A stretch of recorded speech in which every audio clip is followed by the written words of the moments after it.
Hi, everybody. I'm Heidi from Healing Harvest Homestead, and today I'm in the Mojave Desert. I'm down here from Idaho visiting southern Nevada, and I thought I'd come out here into this harsh, arid land and basically talk with you really quick about one of my favorite Mojave desert herbs to forage, and that is chaparral. So let me see if I can turn this around. I guess I can't, but let me just show you. This is chaparral. The Latin name of it is Larrea tridentata. It goes by greasewood. Some people call it creosote, chaparro. The leaves are small and very, very waxy. With really very healthy plants, the leaves can be like 3 times the size of this one. But, this desert environment is very, very extreme as far as water. Chaparral is one of my favorite herbs to harvest out here because it has some excellent medicinal properties. One of them is used for digestion. The Native Americans actually used it for digestive issues. It's excellent for urinary tract infections. It's good for gas and bloating and things like that. Some people believe it can be helpful for fighting cancer, but there's no research on that, so that's up in the air. It's excellent for skin conditions as well.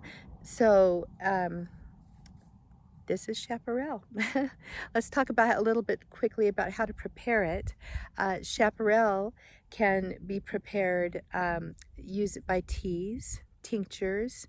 You can use the tea or the tincture as a liniment, and you can infuse it in oil. In fact, on my website, healingharvesthomestead.com, I do have an article about how to identify and forage chaparral, some things to look for, ways to prepare it, and how to make a really wonderful desert rain smelling salve that's just incredible that you will love. So if you are in the Sonoran Desert or the Mojave Desert, basically Southern California, Southern Nevada, Southern Utah, Arizona area, you probably have some chaparral growing nearby. It's a wonderful plant. Oh, one more thing that's interesting about chaparral, and actually let's just talk about identification one more time. It does get little yellow flowers in the spring, and then as the summer goes on, those little yellow flowers turn into these little puff balls. Here's one right here, so you can see that because it's fall and it's, the plant. Here's another one right here. See if I can find, or there we go. See that little puff ball? That used to be a yellow flower. Another interesting thing about chaparral that's good to know is that chaparral, because it's in such a harsh environment, puts out a toxic chemical in its roots, and what that does is that makes it basically kills its own offspring. So you're not going to find, generally speaking, unless it's a very, very healthy ecosystem, you're not going to find chaparral plants growing super close to each other. The closest I've seen them grow is within about, I'd say 10 feet, at least in this area. Here we have a very small one that's just a little bit away from this larger one that I'm next to. They can grow, they're very small when they start out. They're fairly slow growing plants. They can get to be about 6 feet tall if it's, again, a very, very healthy environment.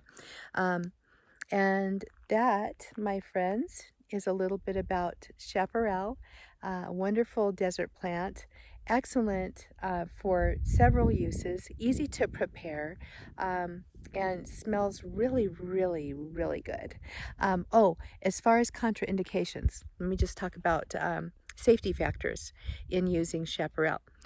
Chaparral is known to be a hepatotoxic herb, which means that it is very, very hard on your liver, and you definitely should not take it internally for great lengths of time. So be aware of that. Do your research.